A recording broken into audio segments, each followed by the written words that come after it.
So you can see that this cerebrum is made up of so many elevations and depressions. This point also I explained. Elevations are called as gyri. Depressions are called as sulci. So that means cerebrum consists of, see, our cerebrum is divided into two halves. How you say northern hemisphere and southern hemisphere, like that we have two halves. And these two halves consist of many ups and downs. That is elevations and depressions. What is the reason for that elevation and depression? This point I explained, to accommodate more number of neurons, because we said it consists of billions of neurons. So to accommodate more number of neurons, they have elevations and depressions. So cerebrum, when you talk about the structure of cerebrum, you have to talk, it consists of gyri and sulci. Now gyri is elevation, depression is sulci. These 2 points you have to remember.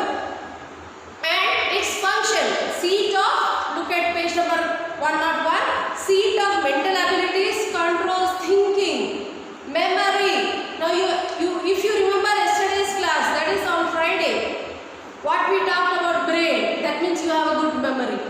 That means which part of your brain is very active? Cerebrum. Reasoning. Reasoning. Why does the surface of cerebrum have many elevations and depressions? Reason. What is the reason? To accommodate more number of neurons. So that you have to fix. So if that it can be fixed only if you have the ability to reason. Then perception. Perception means how you perceive things. Like if a problem comes, how you face it. There are so many people who are giving up to the problems. They are not finding a solution for that. Emotions. The way you react to different situations, that is emotion. And speech, the way you speak. So which part of the brain controls all these activities? It is cerebrum. Interpret sensation. Again, next function, interpret sensation. Response to cold, heat, pain and pressure. If it is cool, you just say you are covering yourself with blanket. All these sensations, cold, heat, pain and pressure. So all this center, where is it? It is in our cerebrum. So next part, see, cerebrum over. The next one is a diencephalon. We are still in forebrain. So in forebrain, the next part is diencephalon. It is rhomboidal in shape. It is rhomboidal, and this diencephalon, it is further divided into two, thalamus and hypothalamus. See, if you draw it in this way, you will not forget this flow chart, division of brain. So when you divide the brain, write the parts, and in short you write the function also, so that you can understand what it is.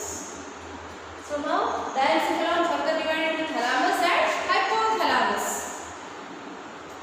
Next means its function of diencephalon. It's a relay center for sensory impulses such as pain, temperature and light. Relay center.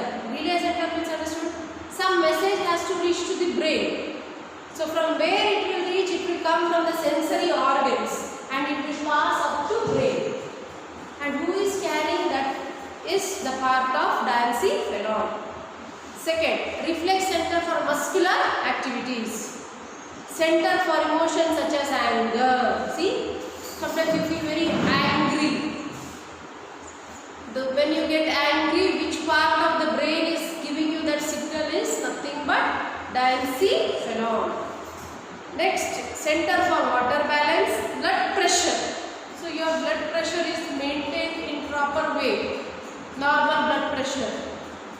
It is because of which part of the brain? Diencephalon. Body temperature. See, body, we are all belonging to a category where we maintain the temperature constant. You know, we are called as which type? We are warm-blooded or cold-blooded? We are warm-blooded animals. So we keep our body temperature constant.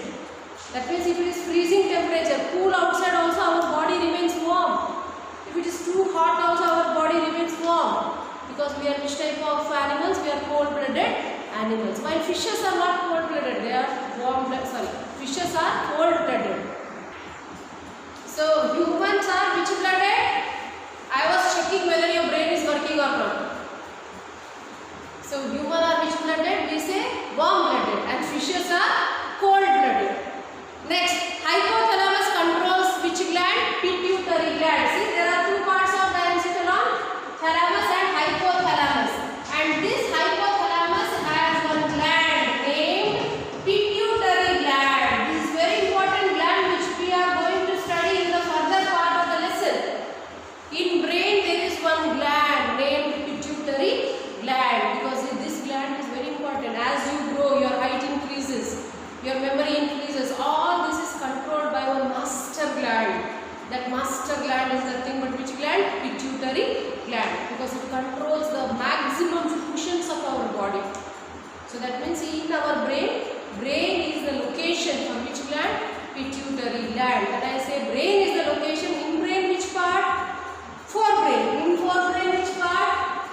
function of midbrain. It relays motor impulses from cerebral cortex to spinal cord, sensory impulses from spinal cord to thalamus, reflexes for sight and hearing. Now we will go to the hindbrain. In hindbrain, which are the two parts we are talking about? Cerebellum and one more very important organ that is called as medulla oblongata. See, new topic, new understanding. Understand, fit it in your mind very clearly. Let your cerebrum think. Let your cerebrum reason. Then we can say your brain is really working. Rather than thinking about other things, when you concentrate, see that your cerebrum becomes active. So now you are listening with your active cerebrum, isn't it? Are you listening? Ajit, you are there in the class, isn't it? So listen very carefully and make your cerebrum active. So while you make active, just see the flow chart, memory. Brain divided into forebrain, midbrain, hindbrain. Forebrain further divided into cerebrum and diencephalon. Diencephalon further divided into thalamus and hypothalamus. Each part you remember its function. Hypothalamus is a site for which gland? Pituitary gland. Midbrain consists of optic lobes. It is also the site which receives signal for pain, different impulses. When you come to hindbrain further divided into cerebellum, medulla oblongata. Now we will do structure of what? Cerebellum. So cerebellum, what is the cerebellum? It is located below cerebrum and above medulla oblongata. So just think these are all not there. These parts are not there. So location, it is below cerebrum. Did you get the point? Location below cerebrum and above medulla oblongata. Did you understand? Just see, these are all disappeared. Location of cerebellum below cerebrum, above medulla oblongata. Did you understand? Suppose if here we have three people, Mahindra, Prithvi and Kaushik. So Prithvi is behind whom? Mahindra. In front of whom? Kaushik. Did you understand here? Same. Cerebellum is located below cerebrum and above medulla oblongata. You can write it in your own words. And it consists of two large cerebellar hemispheres. Same. Cerebrum also had two hemispheres. They were called as cerebral hemisphere. Now we will talk about cerebellum. So they are made up of two cerebellar hemispheres. Cerebellar hemispheres. Now what is the function now? See, structure. Everywhere you remember, any part if you do, it will have location, structure, function. These three basic things if you divide, you can describe any organ. So location is clear, structure is clear, now we will do its function. Already I told you what is the function. Can you just think what is the function of cerebellum? Is it memory? No. It is maintaining the equilibrium. Equilibrium posture. See, when you stand, when you sit, I think many a times your teachers, your parents advise you to maintain the correct posture. That means when you stand, see that you don't stand in this way. Don't lean down. When you are sitting in the class or at home, don't lean your back. You get your hunch back, isn't it? Your parents tell you, your mother tell you, or your teachers advise you to keep your back straight. Because we need to keep a good posture. Because sometimes like gravitational pull, some walk like this in this way. That means they do not have proper posture. So keep yourself straight. So which is that organ which maintains the proper posture? Equilibrium. Who is that? Cerebellum. Coordinates voluntary movements. Voluntary movements means now cerebrum is giving all the mental thoughts, isn't it? It is giving you, lift your hands. Only signal will be given from cerebrum. But which is that organ of the brain, or which is the part of the brain which really does that work is which one? It is our cerebellum. So cerebellum, equilibrium, posture, and one more important thing is it maintains which movement?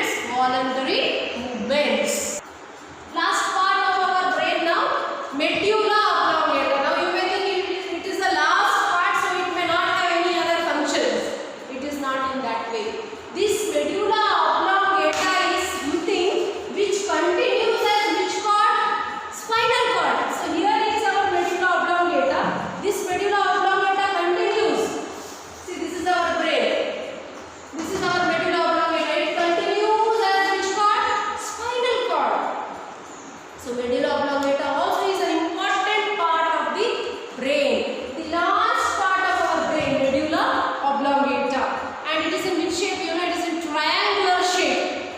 Extends from pons to spinal cord. Pons is the end part here. Pons of Burowly, it is called. It's a part of the brain which continues as which cord now? Spinal cord. Now function. Location, structure, function. What is the structure? You say it's which shape? Triangular in shape. Now see, we told medulla has very important function. It is a center for cardiac. When you hear the name cardiac, I told where? Heart. See, that means if medulla oblongata is damaged, sometimes you may die also. Did you understand? So any accident to this part of the brain, sometimes when you beat anyone on the head is dangerous. When you beat someone at the back, also dangerous. Because sometimes you have seen when somebody hits at the back, all of a sudden the person collapses. That may be because it has damaged which part of the brain? Medulla oblongata. Because in medulla oblongata there is control of your heart, cardiac. So that heartbeat will stop if any injury to which oblongata, medulla oblongata. Then respiratory, another important thing, respiration.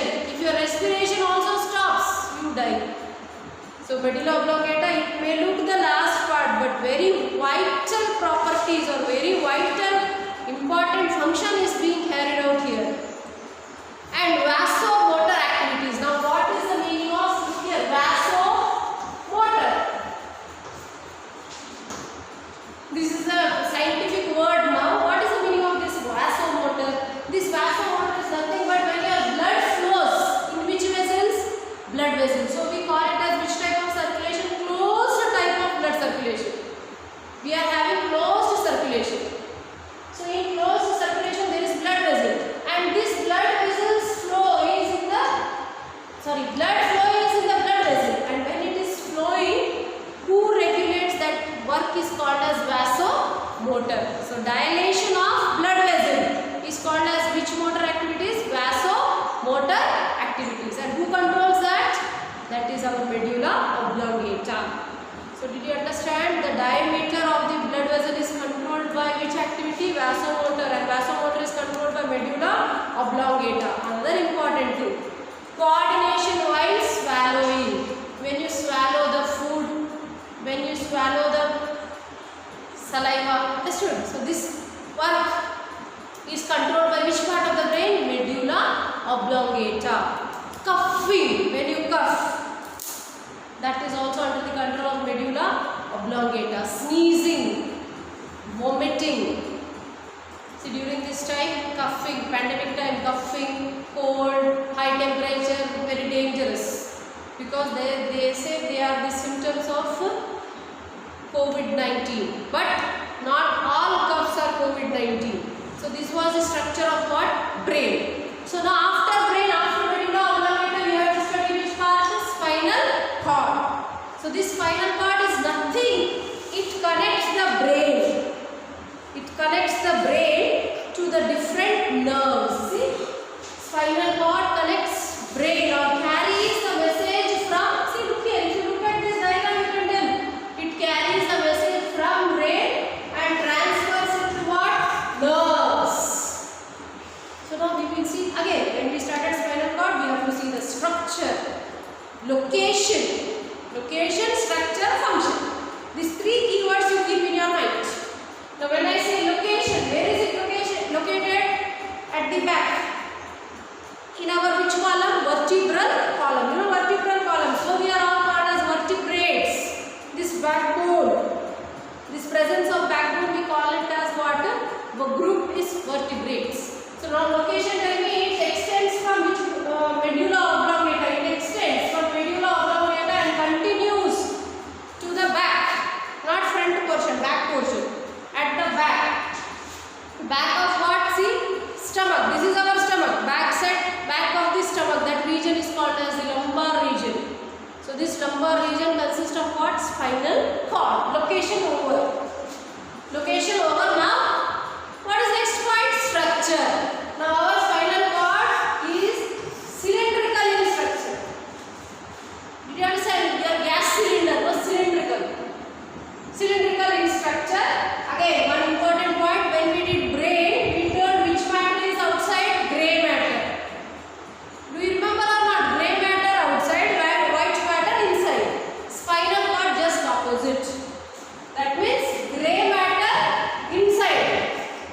And which matter outside? White matter. Spinal cord just opposite. So grey matter is in the center, white matter at the periphery. It is called like that. There were so many scientists who studied about this spinal cord. So first it was the role of Greek scientist named Leonardo da Vinci. You heard about him. Stephen Hales. So what happened? They studied a frog. They damaged the brain of the frog. That means brain was not working. But still when they used a needle, there was movement of what? Muscles. Did you understand? That means there is something else which controls our nerves. Brain is not there, but still they are showing response. There is movement of muscle. That means something else. So they concluded it may be the role of what? Spinal cord. See, this is the role of the scientist. If they would not have studied like this, we would never know the details of location, structure, function of all these important organs. So we have to appreciate the role of the scientist also. Then we come to, if we come to spinal cord, you can look at figure 13. When you look at figure 13, this is the TS. TS means understood? TS is this way, like this. Transverse section. So in vertical way or horizontal way, in vertical direction if you cut, that is TS. TS is transverse section. When you look at this transverse section, you can see two horns. When I say horns, you don't think of the horns of the cow or buffalo. Horns, two horns. So the upper horns are called as dorsal horns and lower horns are called as ventral horns. So there were two other scientists who studied the structure of our spinal cord. They are called as Charles Bell and Francois Magendie. So this is the structure of what? Spinal cord. The last one is nerves. Two types of nerves, spinal nerves, cranial nerves. Name itself tells you the answer. Spinal nerves means the nerves which arise from which? Spinal cord. See, this is the spinal nerves. And what are the cranial nerves? The nerves which arises from brain. Remember the number. Spinal nerves, how many are there? See, spinal nerves here. From here it starts. On the spinal cord. How many pairs? 31 pairs. Cranial nerves, how many pairs? 12 pairs. So hope you understood. We will continue in the next class. Thank you.